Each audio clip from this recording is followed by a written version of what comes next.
Eh bien, ce matin, vous avez vu le titre du message sur le pamphlet. C'est appelé « Vivre après la croix ».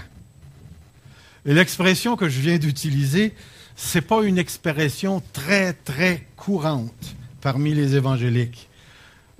Nous entendons plus souvent des expressions comme « il faut revenir à la croix » ou encore « il faut déposer quelque chose au pied de la croix » ou encore une fois « il faut crucifier quelque chose à la croix ».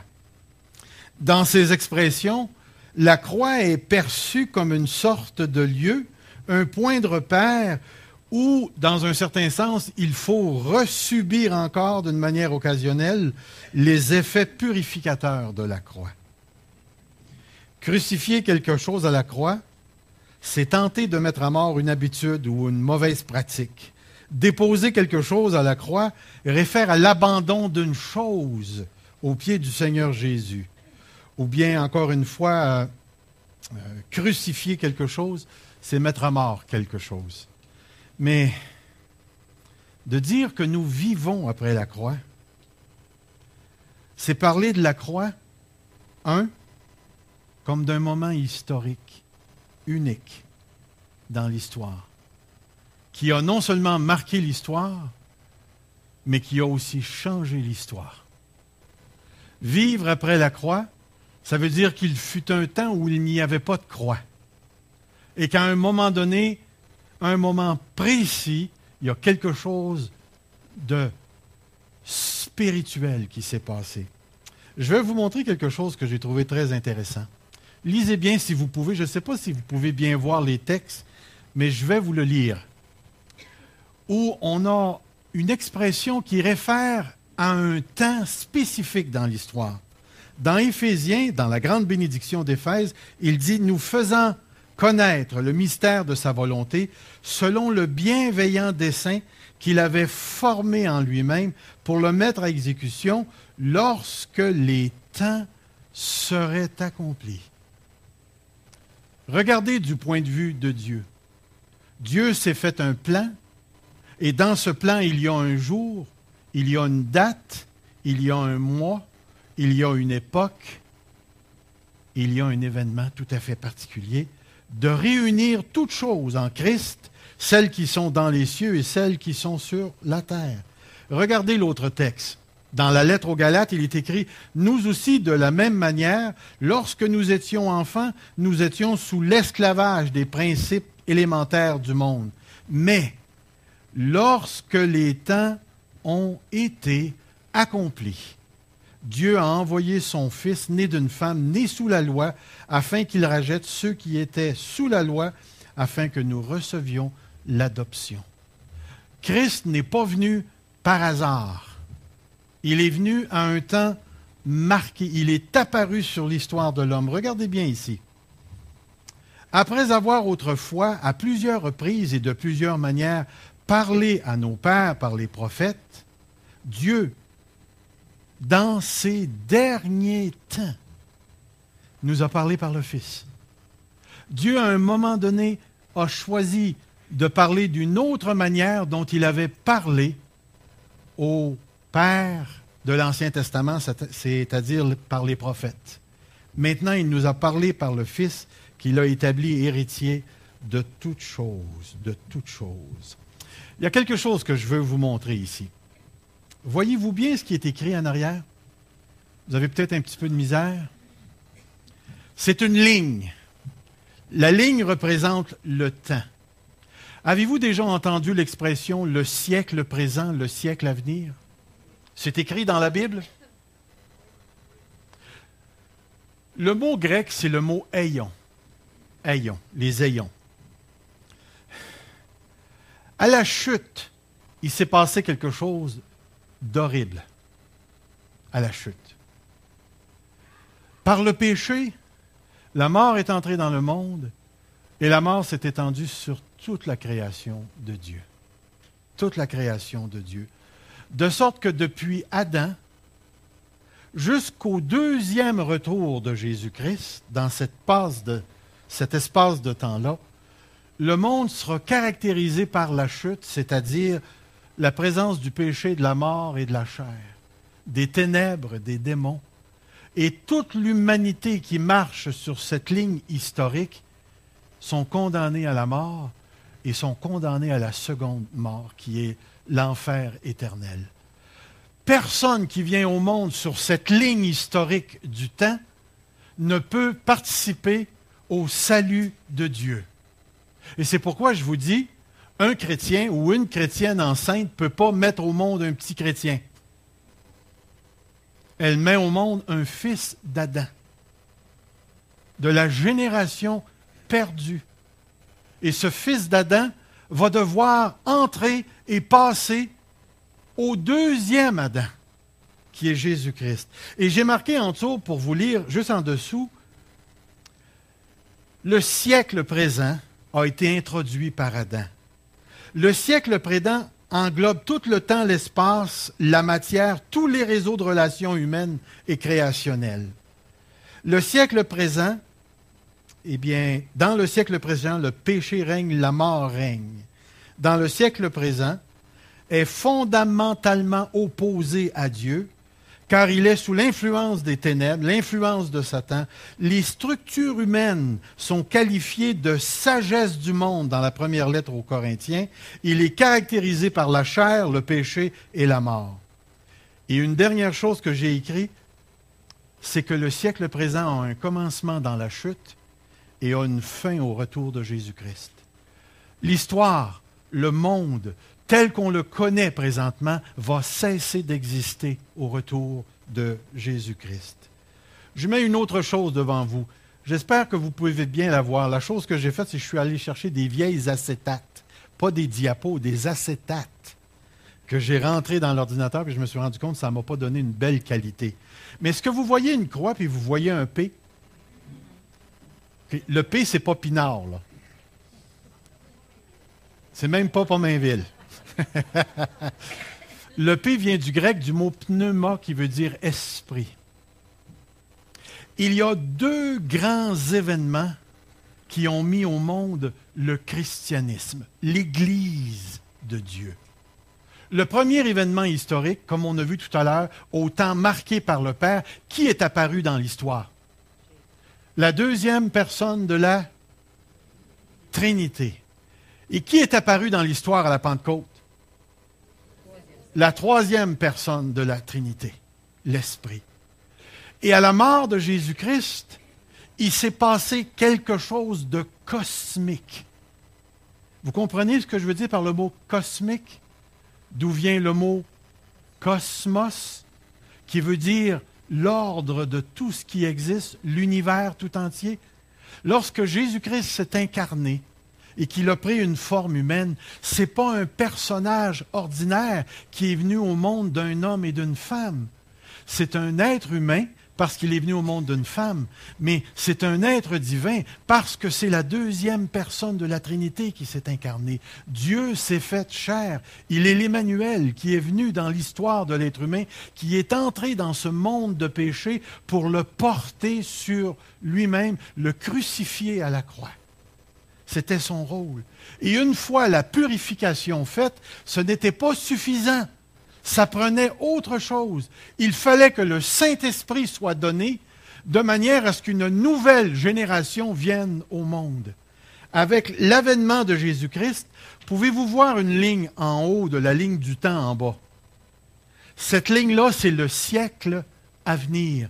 C'est la nouvelle ligne de temps dont l'apôtre Paul nous dit dans ses Écritures que Jésus est venu initier. Jésus est venu initier quelque chose d'extraordinaire. Si vous regardez en dessous de la ligne, c'est marqué « Adam le vieil homme, le siècle présent mauvais, création souffle les douleurs de l'enfantement, le prince de la puissance de l'air et les démons, le péché, la mort et la chair caractérisent la ligne du temps qu'on appelle le siècle présent mauvais » dans la lettre aux Galates, chapitre 1, le verset 4.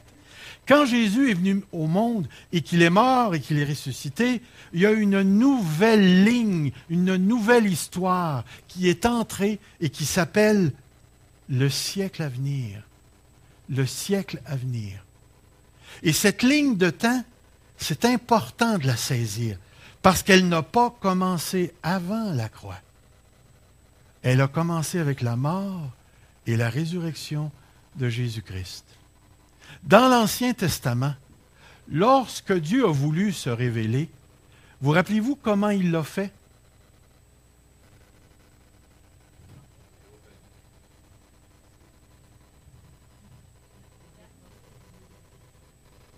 C'est vrai, vous avez, il est descendu sur la montagne.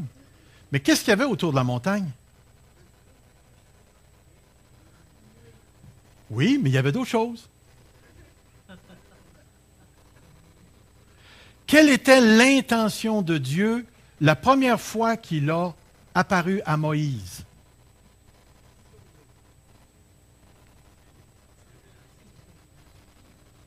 Quelle était l'intention de Dieu en parlant à Moïse? Qu'est-ce qu'il a dit à Moïse? Tu vas aller faire sortir mon peuple. Quand Dieu s'est révélé, il s'est révélé à qui? Il s'est révélé où? Son peuple. Il s'est révélé sur la montagne. Où était le peuple?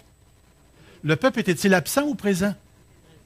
Dieu a toujours voulu se révéler dans un peuple. Et lorsque vous regardez la relation avec Israël et que vous regardez la relation avec l'Église, vous voyez une correspondance entre les deux. Israël était le type du nouveau peuple de Dieu qui est constitué des Juifs et des païens. Et Dieu a pris ce peuple-là et en a fait son temple. Et maintenant, qui avons-nous en nous? Qui sommes-nous? Le temple du Dieu vivant. Il y a une correspondance. Mais pour que nous soyons appelés le peuple de Dieu, il fallait sortir du vieil homme. Et comment sommes-nous sortis du vieil homme? Par la mort et la résurrection du Jésus-Christ et le don du Saint-Esprit que les gens devaient recevoir après que Christ serait glorifié, dans l'Évangile de Jean, chapitre 7 et le chapitre 10, où l'Esprit ne pouvait pas être répandu avant que la purification soit faite. Et lorsque Jésus est venu, il nous a dit, je bâtirai mon... Qu'est-ce que le mot église, ecclésia, veut dire? Assemblée. Assemblée. Dieu était venu pour bâtir son assemblée. Mais cette assemblée-là ne peut pas rester dans le vieil homme, dans la mort, dans le péché. Alors avec Jésus, il s'est passé quelque chose d'extraordinaire. Regardez ici ce que je vais vous lire encore une fois si ce n'est pas assez clair. L'apparition de Jésus-Christ doit être considérée comme un tournant décisif dans l'histoire. Il est apparu sur la trame de l'histoire du salut à la plénitude des temps, quand les temps furent accomplis. Il est la révélation du mystère caché de tous les siècles. Avec l'avènement de Jésus-Christ, le plan de Dieu s'est révélé. Et vous rappelez-vous du texte qu'on a vu dans Éphésiens? Il nous a fait connaître le plan qu'il s'était formé en lui-même avant la fondation du monde. Quel était ce plan? Réunir toutes choses, tout ce qui est dans les cieux et tout ce qui est sur la terre, le réunir en Jésus-Christ, notre Seigneur. Une autre chose, l'événement Jésus est l'introduction du commencement de la fin. Avec Jésus, la fin a commencé. La Bible parle de la fin de deux manières. Elle dit que la fin a un commencement, puis la fin a une fin. Autrement dit, il n'y aura pas une troisième étape. C'est-à-dire que la prochaine étape, c'est l'établissement complet du royaume de Dieu dans toute sa plénitude, parce que Jésus l'a déjà établi dans sa première venue, mais la plénitude de ce royaume-là va se manifester dans tous les coins de la terre, dans tous les coins de l'univers, dans tous les stratas de l'univers, le jour où Jésus-Christ va revenir. La mort va disparaître, la seconde mort va disparaître, l'ennemi, les ténèbres, Satan va disparaître, les inconvertis qui ne veulent rien savoir de Dieu vont disparaître. Dieu va créer des nouveaux cieux, une nouvelle terre. On va avoir la résurrection de nos corps et on va vivre dans une harmonie que nous ne connaissons pas encore aujourd'hui. Alors, lorsque Jésus est arrivé sur la terre, il a fait l'introduction d'un nouvel âge, d'un nouveau siècle. Il a introduit un nouvel homme. Rappelez-vous le premier Adam. Adam était le représentant de tous les êtres humains sur la terre. c'est en lui que le péché s'est réalisé et c'est de lui que l'humanité a aussi parti et a subi toutes les conséquences du péché. Le deuxième Adam a fait la même chose. De Jésus-Christ, deuxième Adam, toute la vie promise en Dieu débute. Il a introduit une nouvelle création. Et c'est pourquoi le texte dans 2 Corinthiens 5, 17 est tellement important. Ceux qui sont en Christ sont une nouvelle. Les choses anciennes sont passées. Puis comprenez ici ce qui est important là. Les choses anciennes sont passées, là. Ce n'est pas la psychologie puis nos blessures dont le Seigneur parle dans ce texte-là. Les choses anciennes qui sont passées, c'est tout ce qui est relatif au vieil homme, au premier Adam. Avec Jésus-Christ, il y a un nouvel homme, il y a une nouvelle création qui est pure et sans tache qui a commencé avec lui. Nous, on ne le voit pas encore, nous dit la lettre aux Hébreux. Mais Jésus-Christ, lui, il est couronné, il est au-dessus. Et voici ce qu'il dit. Tout pouvoir m'a été donné dans le ciel et sur la terre. Puis maintenant, il attend que tous ses ennemis deviennent son marchepied. Et Dieu a déjà fixé un jour pour que ça arrive. Et ça s'en vient, frères et sœurs. Ça s'en vient. Il a introduit une nouvelle création et il a introduit une nouvelle vie. Croyez-vous que vous avez la vie éternelle? Je ne sais pas s'il y en a d'entre vous qui vont aller au resto après. Pensez-vous que la serveuse qui va vous servir a la vie éternelle? Vous lui demanderez. Vous lui demanderez. Puis si elle vous dit, qu'est-ce que c'est ça, la vie éternelle? Elle ne l'a pas. Parce que celui qui l'a, sait qu'il l'a. Sait qu'il l'a. Il le sait. Ça fait partie de ce que Dieu donne.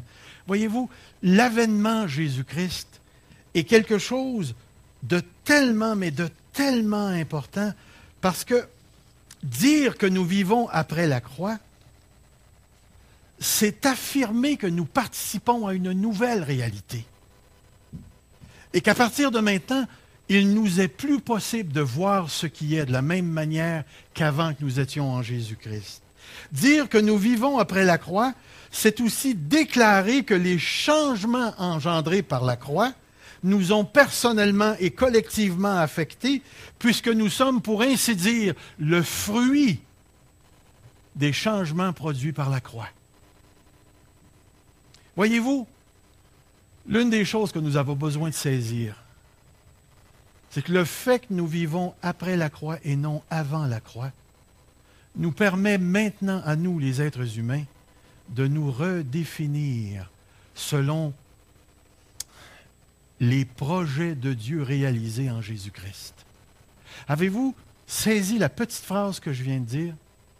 Nous permet de nous redéfinir. De nous redéfinir. Savez-vous pourquoi je souligne redéfinir? Parce que, ça fait déjà quelques années, il semblerait qu'on est à la recherche de qui nous sommes en Dieu. La psychologie, entre parenthèses, semble nous dire qu'on ne connaît pas notre identité spirituelle. Et je trouve ça de valeur qu'on ait ce message-là. Parce que ça fait plus de 2000 ans que la Bible nous dit qui nous sommes. Et ce matin, je voulais prendre le temps de vous donner juste un panorama. Je ne pourrais pas entrer dans tous les détails. Et je ne veux pas mettre de côté le fait que des gens ont eu des vies difficiles et qui ont été blessés et qu'il en a découlé toutes sortes de choses. Mais ce n'est pas en majorant sur la blessure qu'on va découvrir la puissance de la croix qui est déjà nôtre.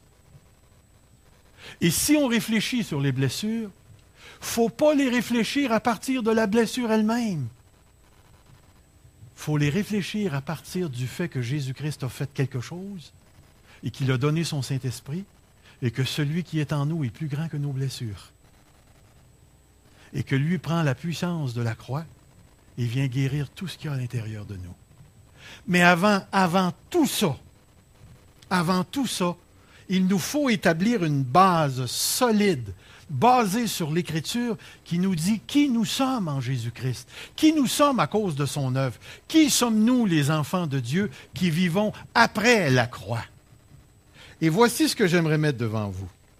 Je vais mettre une série de textes bibliques et une pensée pour résumer le texte. Voici un exemple. Vous ne le voyez pas, c'est écrit tout petit, là, mais tout ce qui est en haut, c'est nous. Vous voyez la deuxième ligne? Et mon ami, je te dis que c'est pas beau, cette affaire-là. Hein? C'est juste pour vous dire que c'est accroché au siècle présent, au siècle à venir que Jésus a débuté dans la croix, ou par la croix. Et voici maintenant ce que j'aimerais mettre devant vous. Nous sommes des personnes qui sont entrées dans le salut. Savez-vous ce que le mot salut veut dire? Salut. Est-ce que c'est ça que ça veut dire? Greetings. Qu'est-ce que le mot salut veut dire? OK, le mot sauver. Qu'est-ce que le mot sauver veut dire?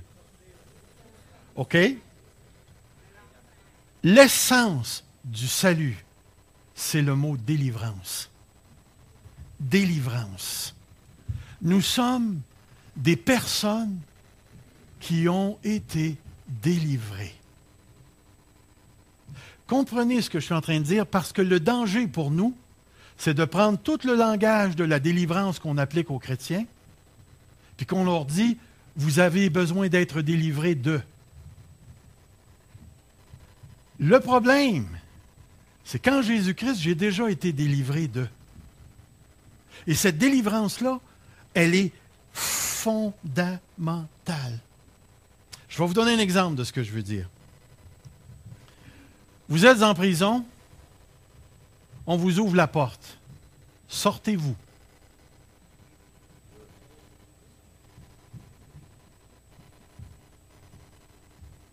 Sortez-vous.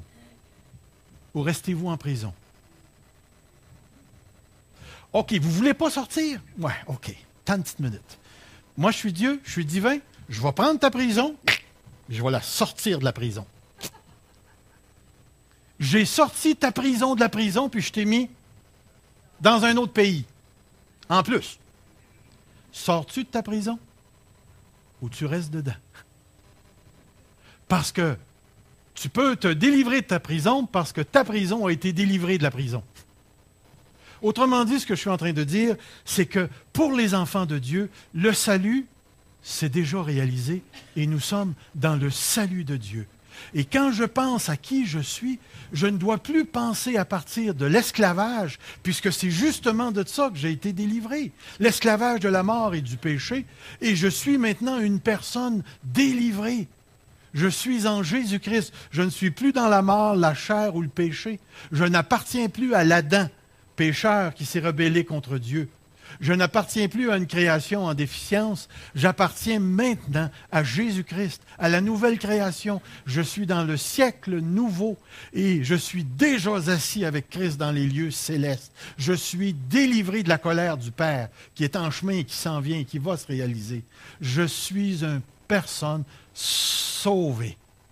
Et c'est à partir de cette notion où je peux véritablement dire je fais partie de ceux et celles qui sont délivrés. Regardez l'autre texte. Nous avons été délivrés du mauvais siècle présent. Dans la lettre aux Galates, Jésus qui s'est donné lui-même pour nos péchés afin de nous arracher du présent siècle mauvais selon la volonté de notre Dieu et Père. Nous avons été délivrés. Remarquez bien, c'est écrit.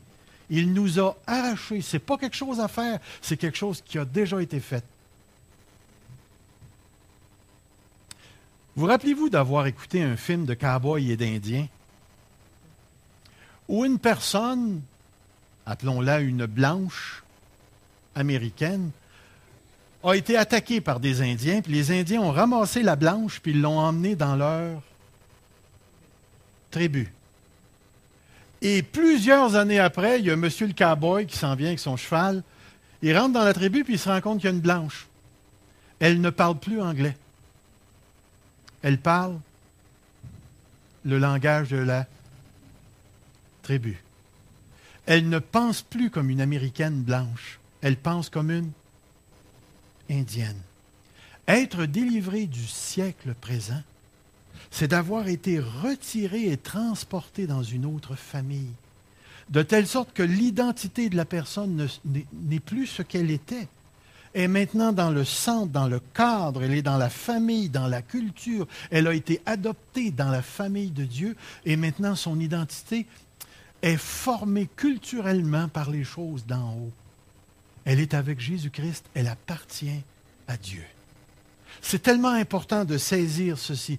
Je n'appartiens plus à aucun autre que Dieu lui-même. J'ai été délivré du siècle présent. À un moment donné, on va parler de la relation du présent et du siècle présent, éventuellement. Mais ce qui est important ici, c'est que tu n'appartiens plus au monde. Te rappelles-tu de la parole de Dieu? Lorsque Jésus a fait la prière sacerdotale, il dit, « Père, je ne te prie pas de les ôter du monde, mais de les préserver du... » Pourquoi est-ce que Jésus prie cette prière? Il va le dire un petit peu plus bas. « Car ils ne sont pas du monde, comme moi je ne suis pas du monde. » Voyez-vous ce que Jésus est en train de dire? Jésus est en train de reconnaître qu'à la base même de l'identité de l'enfant de Dieu, il y a un lien d'appartenance. Et le lien d'appartenance n'est plus avec le monde. Le monde, selon Jean, a de la haine contre Dieu, a de la haine contre Christ. Et Jésus va aller jusqu'à dire à ses disciples, sachez que s'ils vous haïssent, c'est parce qu'ils m'ont haï en premier. On subit la même chose que le maître. Un disciple n'est pas plus grand que son maître. Nous n'appartenons plus au monde. Et c'est pourquoi que le monde ne veut plus de nous. Reculons 20 ans en arrière, OK? Aviez-vous déjà témoigné il y a 20 ans? Je vais vous dire, on rencontrait moins de résistance qu'on en rencontre aujourd'hui. Cette semaine, j'étais en voiture, puis j'écoutais à la radio un reportage. Puis il y avait cette madame, là, à 9 h du matin, là, qui a son programme, là, Charette. Elle a dit ouvertement au micro qu'elle ne donnerait jamais la parole aux créationnistes. Elle s'affirme comme un athée, puis elle regarde, nous, les créationnistes, comme étant des préhistoriques néandertals ou quelque chose comme ça, des bebites à poil qui marchent encore avec des bâtons, là, tu sais, quand on est en amour, là, pouf! Elle ne veut rien savoir du christianisme. Et dans la société, dans les villes, je parlais avec Joël Spink, la mairesse de Bromont a refusé de leur donner un terrain ou qu'ils louent un local dans la ville pour s'installer comme église. Elle leur a demandé d'aller ailleurs. Pouvez-vous vous imaginer? On est rendu là. Et dans quelques années, ça sera peut-être encore... Je vous le dis, quand l'économie va bien, le monde est un serpent, un grand et gros serpent qui dort. Mais quand ça commence à se réveiller, ce serpent-là, les véritables couleurs du christianisme se fait voir. Et on sent cette animosité qui existe. Il y a même un texte, écoutez, Jésus nous a prévenus, il y a même un texte dans l'Évangile de Jean qui dit « Un jour, en vous tuant, on croira rendre un culte à Dieu. » Ça se fait déjà dans certains pays. Nous participons maintenant à la nouvelle création. Imaginez-vous là, que si vous me trouvez beau là, présentement, qu'est-ce que ça va être tout à l'heure? Je ne sais pas si vous voyez, on a peut-être tout un paquet de défauts, nous, ce matin. Et peut-être qu'on tombe ses nerfs de choses ou ainsi de suite. Mais comprenez bien, ce n'est pas terminé. J'appartiens déjà à la nouvelle création. Vous appartenez déjà à la nouvelle création. Et le travail que Dieu a commencé dans ton cœur et dans mon cœur, ce n'est pas quelque chose qui va se terminer là, mais il va le rendre à terme. Et quand il va avoir fini, ce qui est nouvelle création en moi va émerger dans toute sa splendeur. Mais ce n'est pas quelque chose qui est à refaire. C'est quelque chose qui est déjà fait. C'est quelque chose qui reste à installer dans toute la création en tant que telle. Frères et sœurs, notre identité, c'est d'être des nouvelles créatures. Nous appartenons à l'Adam nouveau. Nous sommes incorporés à Christ. Qui es-tu, chrétien? Je suis un enfant de Dieu. J'ai été incorporé à Christ. Regardez dans Galates 3, 26. Car vous êtes tous fils de Dieu par la foi en Jésus-Christ, vous tous qui avez été baptisés en Christ. Savez-vous ce que le mot baptême veut dire? Qui vient du mot baptizo, veut dire immersion, immergé. Savez-vous que c'est un terme qui a été plié, un terme qui nous vient des salles de lavage et des teinturiers? Dans le temps de Jésus, on avait des gros bacs, puis il y avait des compagnies consacrées à ça, si on peut les appeler ainsi. Et puis, ils faisaient la teinture pour les vêtements. Ils remplissaient un bac d'eau, ils mettaient une solution, puis ils prenaient le vêtement, puis ils le plongeaient complètement dans le fond de l'eau. Et en le plongeant dans le fond de l'eau, le vêtement ressortait avec la couleur du bac. Et le mot a été transporté également dans le monde religieux, par l'entremise de toutes les règles sur la purification. Et éventuellement, il a abouti dans le Nouveau Testament par la même voie. Les Juifs baptisaient les coupes, les Juifs baptisaient les couteaux, ils se baptisaient eux autres mêmes. Il y avait la fameuse, comment est-ce que vous appelez, les Esséniens. Je ne sais pas si vous vous rappelez de ces groupes-là. On pense que Jean-Baptiste faisait partie d'un groupe essénien. C'était des gens qui se purifiaient complètement, à tous les jours, en se donnant un bain au complet. Et éventuellement, ça a été recruté par les apôtres de Jésus, le baptême de Jean-Baptiste. Et le baptême représentait quelque chose de très intéressant. Lorsqu'une personne était couchée dans le fond de l'eau, cette personne-là coupait ses liens avec le monde qui était là. Et lorsqu'elle ressortait de l'eau, elle revenait à la vie. Et l'image se prête très bien. En Jésus-Christ, Dieu vous a pris et il vous a plongé en Jésus-Christ. Et lorsque vous êtes ressorti de Jésus-Christ, vous êtes ressorti de la couleur de Jésus-Christ. Vous avez été incorporé en Jésus-Christ. Et c'est pour ça qu'il dit un petit peu plus bas, il n'y a plus ni juif, ni grec. Il n'y a plus ni esclave, ni libre. Il n'y a plus d'homme, ni femme, car tous sont un en Jésus-Christ. Comprenez ce que Jésus est en train de dire. Nous sommes des êtres qui ont été incorporés à Jésus-Christ. Nous sommes des êtres qui sommes, dans un certain sens, de la même famille que Jésus-Christ. Et c'est pourquoi ici, en Jésus-Christ, les différences disparaissent. Parce qu'en Jésus-Christ, l'incorporation a été faite, nous avons été unis à lui. Et comprenez, tout ce que Christ a fait, je l'ai fait par lui. Tout ce que Christ est devenu, je le suis devenu par lui. Dans Romains chapitre 6, il est écrit « Nous sommes devenus une même plante avec lui ». Notre union avec Jésus-Christ est à la base de la vie éternelle, est à la base du pardon des péchés, est à la base du fait que Dieu nous a pris puis nous a transportés dans le royaume du Fils de son amour. Notre union avec Jésus-Christ, c'est le fondement même de qui je suis présentement. Je suis un enfant de Dieu, je suis le fruit de l'œuvre et de la personne de Jésus-Christ. Nous sommes incorporés à Christ. Regardez celle-là. Celle-là, je la trouve très intéressante. Nous ne sommes plus dans la chair. Celle-là, elle a toujours bogué les chrétiens. Parce que les chrétiens ont toujours cru pendant, je ne sais pas combien d'années, que nous avons une vieille nature et une nouvelle nature. La vieille nature, on l'appelle la chair. La nouvelle nature, je ne sais pas comment on l'appelle. Mais on a un chien blanc et un chien noir. Puis là, on dit, le chien que tu vas nourrir, c'est lui qui va gagner. Le seul problème que j'ai avec ça, c'est que es-tu capable de faire mourir le chien noir?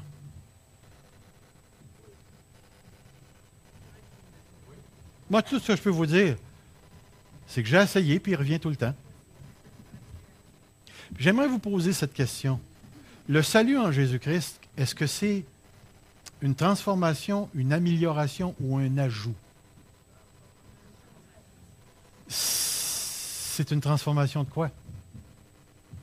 Parce que si ma nature n'a pas été transformée, et tout ce que je me suis ajouté, c'est une nouvelle nature, il n'y a pas eu de transformation, c'est un ajout. Puis en plus de ça, on est tous des schizophrènes. Parce qu'il y a juste une personne dans le Nouveau Testament qui a deux natures. C'est Jésus-Christ. Il y a une nature humaine, puis il y a une nature divine. Moi, je ne reconnais aucun autre humain dans l'Écriture qui a deux natures. Pourquoi c'est important? Regardez le texte.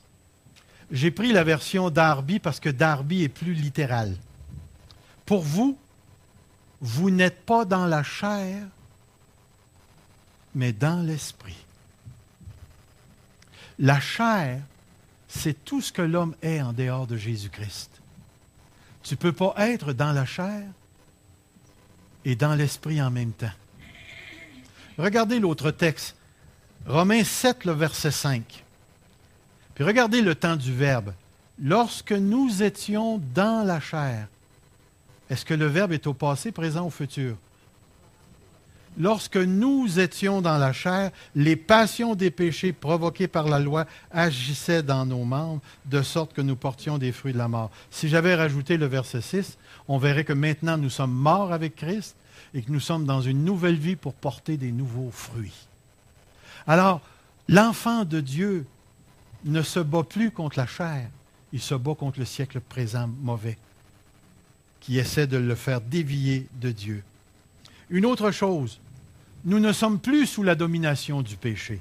Romains chapitre 6, le verset 12, il dit « Que le péché ne règne donc point dans votre corps mortel, et n'obéissez pas à ses convoitises. Que le péché ne règne donc point. » Et le verset 17, il dit « Mais grâce soit rendue à Dieu, de ce que, après avoir été, remarquez, après avoir été esclave du péché, vous avez obéi de cœur à la règle de doctrine dans lesquelles vous avez été instruits. » Nous ne sommes plus sous la domination du péché. Puis je pense que l'autre va avec la même.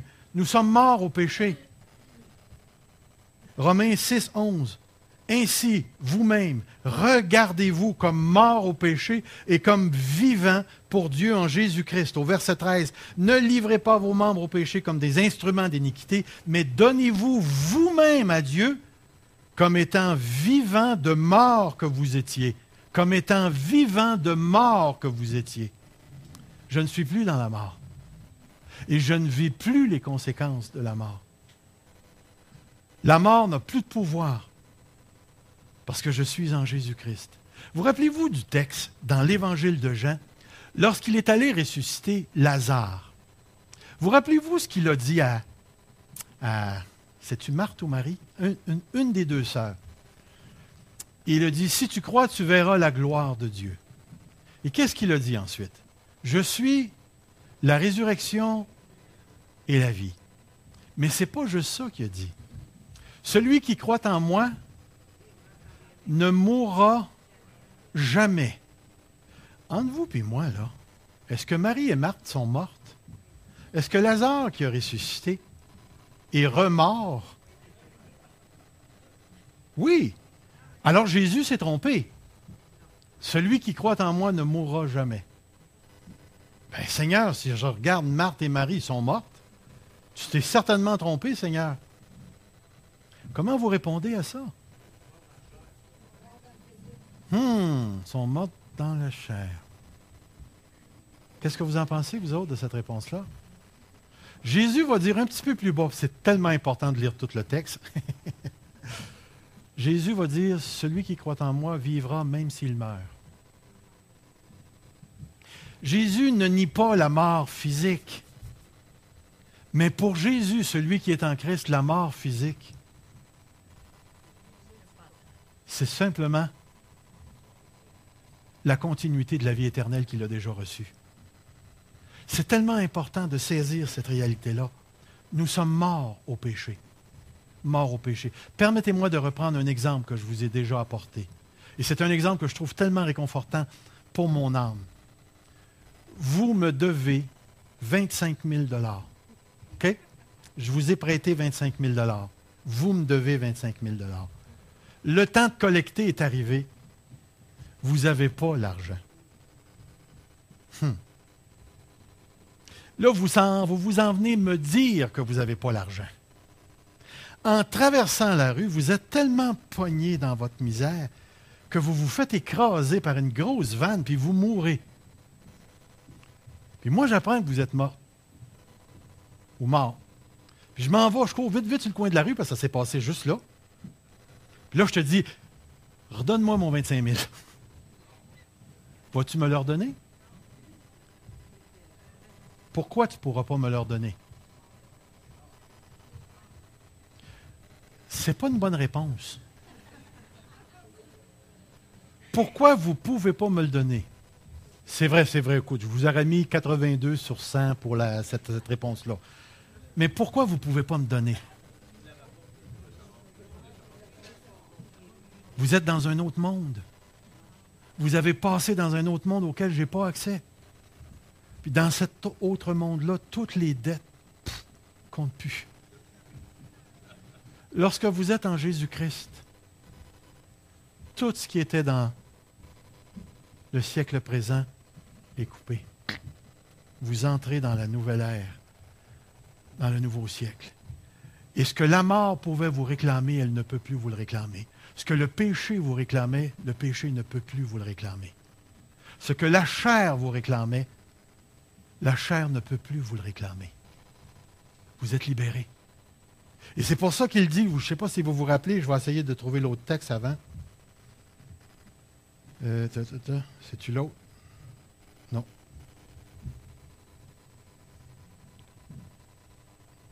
Celui-là, le verset 11. Ainsi vous-même, regardez-vous comme mort au péché et comme vivant pour Dieu. Pourquoi? Si on lirait la suite du texte, la personne, c'est-à-dire Paul, dit Christ est mort une fois pour toutes. Une fois pour toutes.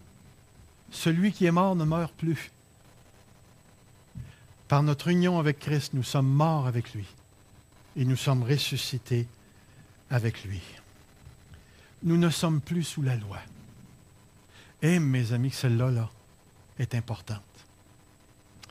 Même les gens qui vivent après la croix ont quelquefois tendance d'aller chercher avant la croix et de ramener des choses de avant la croix dans l'après-croix et de soumettre les gens à toutes sortes de choses. Mesdames, vous n'avez pas le droit de porter du maquillage. Puis toutes les femmes en pantalon ce matin, vous avez péché contre Dieu. Est-ce que vous saisissez ce que je suis en train de dire? On a toujours tendance à prendre ce qui est avant la croix et qui ne peut que conduire à la mort et tenter de l'imposer après la croix. Quand Dieu nous a délivrés de tout ce qui était avant la croix. Nous ne fonctionnons plus selon les règles de la loi mosaïque. Nous fonctionnons selon la nouvelle loi, selon la nouvelle alliance, qui est la loi de Christ. Il y a des choses de l'ancienne alliance qui sont répétées dans la nouvelle alliance. Et celle-là, on doit. Mais ce qui est important pour nous, c'est de saisir qu'en tant qu'enfants de Dieu, nous fonctionnons à un autre drame que celui qui dromait dans l'Ancien Testament. Aujourd'hui, nous sommes libérés. Regardez le verset 10, le verset 4. Christ est la fin de la loi pour la justification de tous ceux qui croient.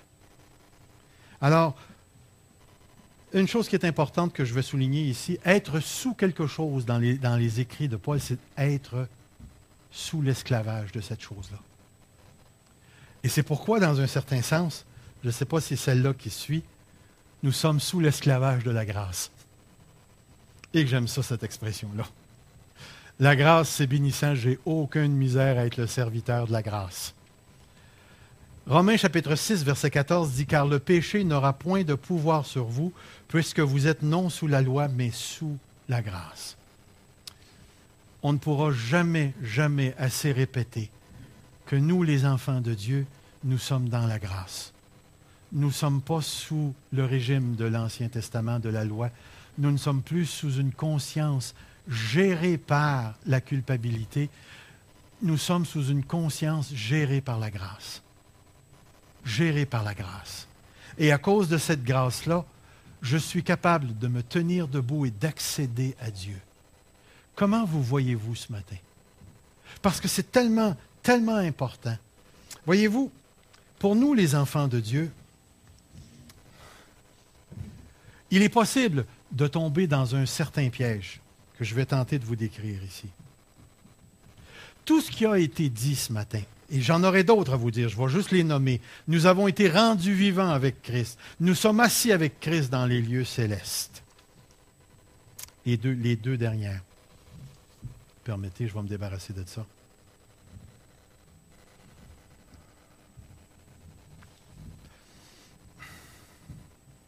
Le piège dont je veux parler ce matin, là,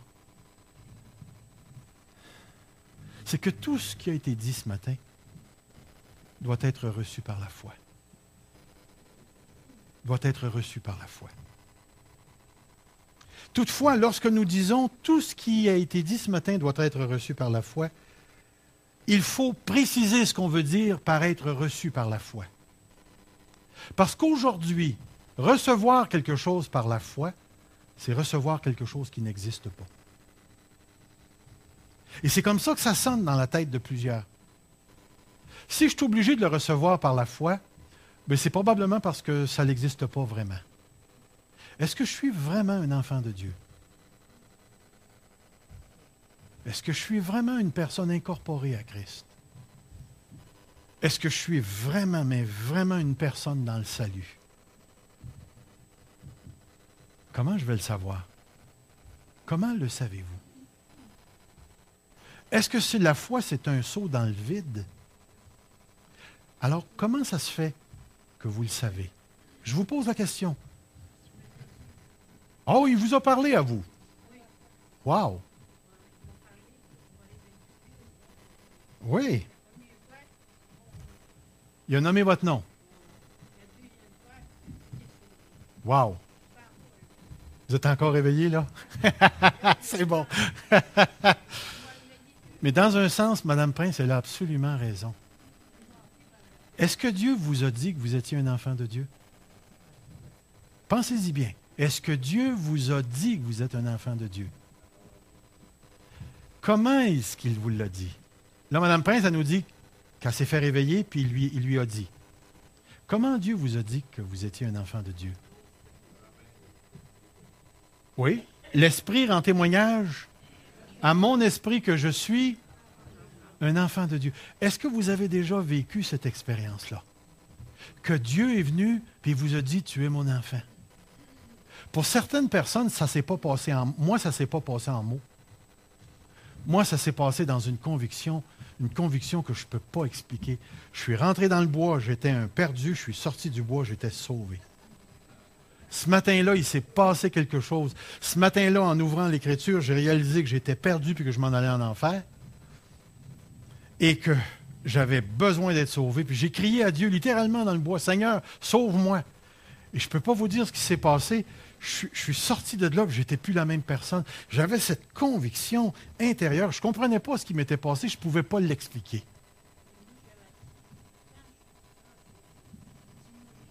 Ben, vous l'avez dit, vous avez un témoignage original. Voyez-vous ce que je suis en train de dire? C'est qu'une personne sauvée le sait. Il nous dit, afin que vous sachiez que vous avez la vie éternelle, vous qui avez cru au nom du Fils de Dieu. Que vous sachiez. Si tu ne sais pas si tu as la vie éternelle, c'est que tu ne l'as pas. Et je vais te dire, dépêche-toi à le savoir. Demande à Dieu de te sauver. Demande à Dieu de te donner la vie éternelle. Demande à Dieu de faire quelque chose dans ton cœur pour que tu saches profondément. Parce que le savoir, c'est d'être né de nouveau. On va en reparler éventuellement, mais c'est tellement important. Le piège que je voulais vous dire ce matin, c'est que le danger pour nous, c'est de s'en remettre aux émotions. Parce que je le ressens, c'est vrai. Est-ce que le fait que je ne ressens pas que je suis un enfant de Dieu un matin en me levant, ça veut dire que j'en suis pas un? Ou si j'ai une blessure intérieure, puis je vis profondément cette blessure, puis je suis tout croche dans ma pensée, est-ce que ça veut dire que je ne suis pas un enfant de Dieu parce que je suis comme ça? Voyez-vous, ce que je suis en train de dire, c'est que l'affirmation « je suis un enfant de Dieu » ne provient pas de quelque chose que je suis en moi-même, provient de quelque chose qui est à l'extérieur de moi, mais qui est à l'intérieur de moi en même temps, qui n'est pas moi. Celui qui est en moi m'a dit que j'étais son enfant. Et ce témoignage-là, je ne peux pas l'effacer. Mais il m'a dit que j'étais sauvé, que j'étais incorporé à Christ, que j'avais la vie éternelle, que je n'étais plus dans la mort, que le siècle présent n'avait plus de pouvoir sur moi, que le péché n'était plus mon maître. Il m'a dit clairement que j'étais dans sa grâce. Et maintenant, je suis un fils de Dieu. Et c'est ça qui est tellement important de saisir. Après la croix, nous ne pouvons plus nous percevoir comme lorsque nous étions avant la croix. Ce matin, je ne suis plus ce que j'étais. Dans l'histoire, Dieu est venu réaliser son plan historiquement. Mais lorsqu'une personne n'est pas sauvée, elle est toujours avant la croix. Elle est dans le siècle présent. Elle est à la merci du diable et de toutes ses manigances, et le péché règne sur elle. Mais même en 2009, la croix de Jésus-Christ qui a eu lieu il y a 2000 ans a encore un avant et un après. Lorsque j'ai été sauvé à 19 ans, de 0 à 10 ans, j'étais avant la croix. Maintenant, je suis après la croix. Et je ne peux plus me regarder comme je me voyais avant la croix. Frères et sœurs, lorsqu'on se regarde et qu'on s'analyse, il faut véritablement être prudent de ne pas faire la gaffe de majorer sur avant la croix, sur ce que j'étais avant la croix. Lorsque j'adopte la nouvelle manière de voir de l'après-croix, on dirait que toutes ces choses-là deviennent vivantes en moi. Je dois me considérer comme mort à tout ça et me voir vivant en Dieu. Et laissez-moi vous dire ceci. Là où il y a la vie, il y a les transformations. Là où il y a la vie, il y a cette croissance continuelle dans la connaissance de Dieu et dans l'expérience de Dieu. Là où il y a la vie, il y a la nouvelle identité. Et les enfants de Dieu seront toujours appelés constamment à se définir de la croix à l'après-croix ou de se définir selon les principes du monde. La foi consiste à recevoir tout l'œuvre de la croix. Je l'ai déjà en Jésus. Maintenant, ce qu'il me faut, c'est de m'ouvrir à Dieu et de dire, Seigneur, que cette œuvre de l'après-croix s'enracine et s'incarne dans ma vie, dans tous les aspects de ma pensée, dans tous les aspects de mon corps et dans tous les aspects de mon monde. Que Jésus-Christ soit Seigneur, le Seigneur des Seigneurs, dans toutes les sphères de ma vie. Je ne suis plus ce que j'étais. Je sais qui je suis maintenant. Et dans ce que je suis, je sais ce que je serai quand Jésus reviendra. Alors, frères et sœurs, ce matin, soyez encouragés. Soyez bénis aussi. Parce qu'à partir de maintenant, vous ne vous regardez plus avant la croix. Vous vous regardez après la croix. Et tous les bénéfices de la croix sont présentement dans votre vie, dans votre personne. Livrez-vous totalement à Dieu, sans réserve à Dieu. Retenez rien. Laissez-le faire sur tout. Et soyez assurés de ceci. La transformation est certaine. La transformation est certaine. Elle est déjà faite. Elle s'actualise dans nos vies jusqu'au retour de Christ. Gardez bien ça à la pensée. Nous sommes maintenant des nouvelles créatures. Courbons-nous devant Dieu. Seigneur notre Dieu, ce que tu as fait pour nous est merveilleux. Ce que nous sommes devenus en Christ est merveilleux. Seigneur, ça fait plus de 30 ans que je te connais. Il y a eu des hauts et des bas dans ma vie. Mais il n'y a pas une fois, Seigneur, où l'œuvre de la croix n'a pas été efficace dans ma vie. Seigneur, il y a encore des choses dans mon cœur qui ont besoin d'être changées. Mais je ne peux pas t'expliquer pourquoi, Seigneur, j'ai cette confiance en toi, là. Je suis certain d'atteindre le but que toi t'as fixé pour moi. Et tu l'as dit, ce but, c'est de me rendre semblable à Christ. Et je sais que chacun d'entre ici, Seigneur, d'entre nous ce matin, tu vas faire la même chose pour eux. Oh Dieu, je te prie ce matin que cette identité en Christ s'actualise dans nos comportements pour que nous soyons la lumière du monde avec notre Sauveur. Lui qui est la lumière et qui nous place sur des montagnes pour qu'on brille. Amène-nous, Seigneur, à laisser briller cette nouvelle identité que nous avons en Jésus-Christ.